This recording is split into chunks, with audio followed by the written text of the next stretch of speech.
Welcome back, guys. So in this particular video we will actually see two different numerical for the bits, actually one numerical, but we'll use the bit phenomenon, and I'll try to cover numerical in a way that you can understand the numerical easily, okay, with the reference of this. Now the question is two sound waves having wavelength of 81 centimeter and 82.5 centimeter produce 8 beat per second. Okay, so what exactly the information is given, that I have lambda 1 is equal to 81 centimeter, in other words I can say 0.81 meter. Lambda 2 what we have is 82.5 centimeter, which is nothing but 0.825 meter. Okay, and what they are given, a bit, calculate the bit. Remember what is n? Bit is nothing but n1 minus n2. Now actually you are never sure that it is n1 minus n2 or n2 minus n1, so we have to actually see that.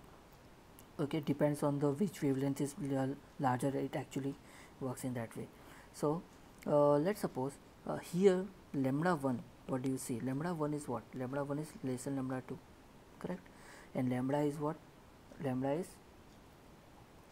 v by n, correct? So if I just lambda is v by n, correct? So if I just write it here, it's v by n1 is v by n2. Now if I follow the same thing, I can just write that n1 is greater than n2, isn't it? It's a reverse of it. So in that case, here I understand this, we have to write n1 minus n2 is equal to capital N. But what if I have a lambda 1 is, if I had lambda 1 less than greater than lambda 2, then I would have written n2 minus n1 is equal to capital N.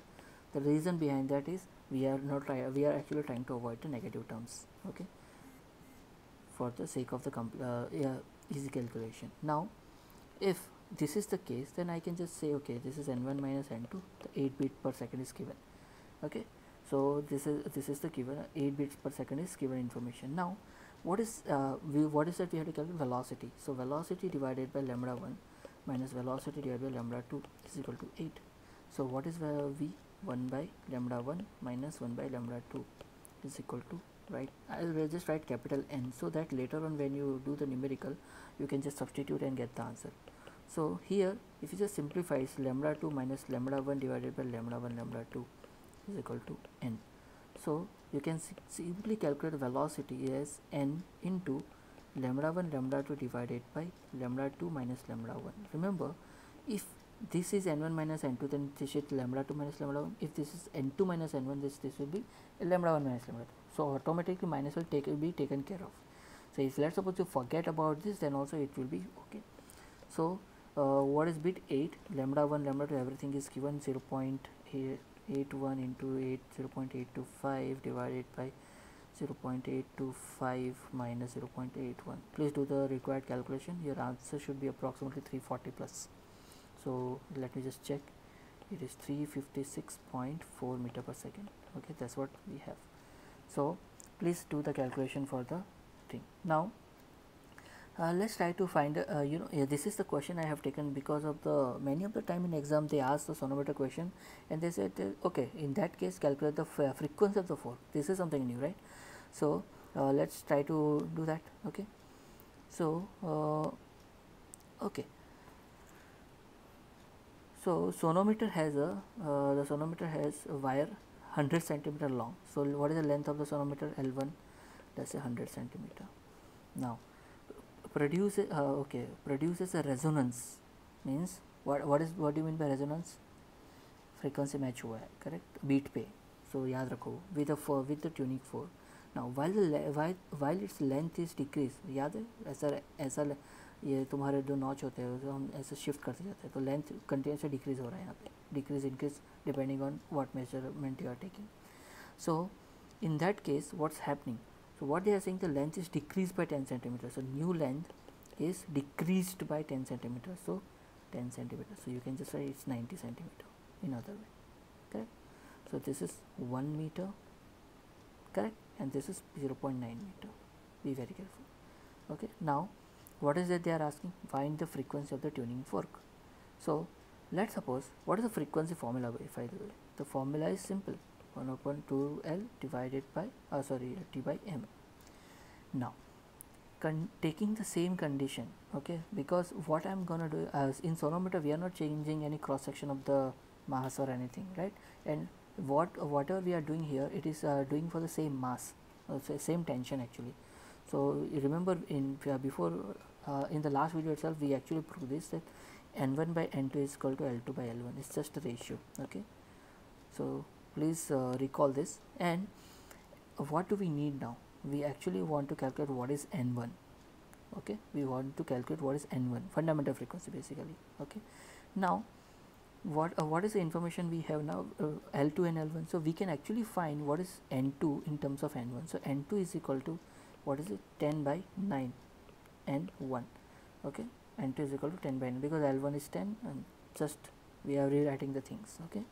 Now here you see L1, if you just see, it is n2 is greater than n1, isn't it? Okay, n2 is greater than n1. So I can just write that n is equal to n2 minus n1. And remember what is n? Bit. Remember in the last numerical we discussed that you have to check, okay, how you write a bit, okay. So it is 8 is equal to n2 minus n1. So it's 10 by 9 of n1 minus n1. So from here you can just simply write 10 by 9 minus 1 into n1. So n1 is what? 72 hertz. That's what you get, correct? So fine. N1 is equal to 72 hertz, okay. Now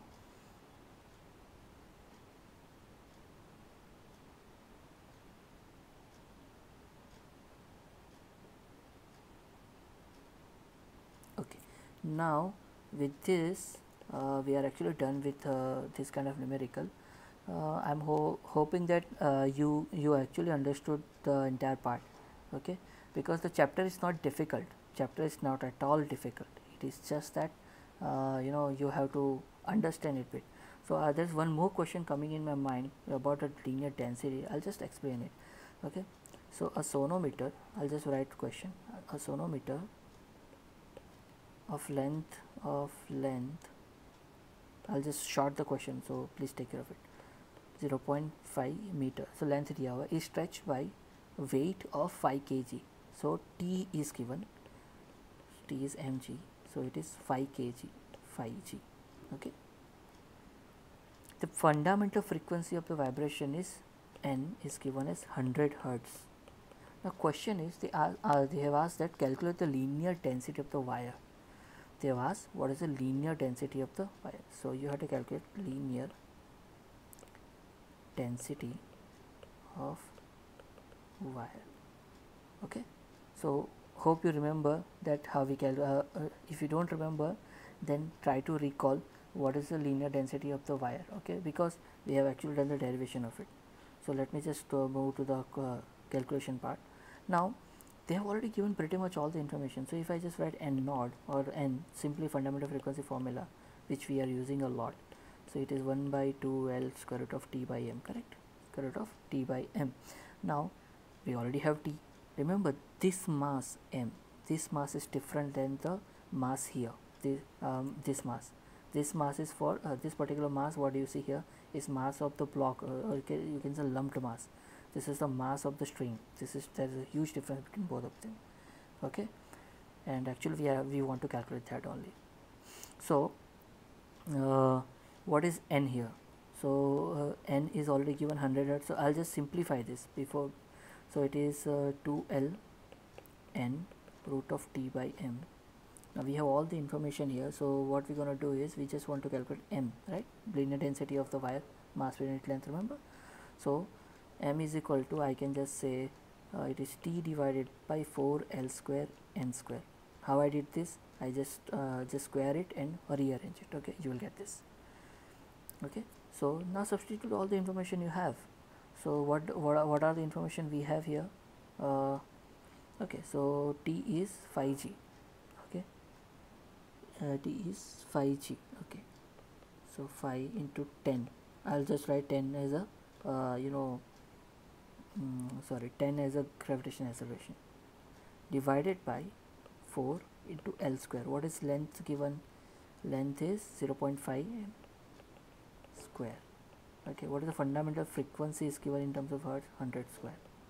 So do this calculation. Okay, so that calculation should give you around 4.9 into 10 raised to minus 3 kg per meter, mass per unit length, and that is nothing but the linear density of the wire.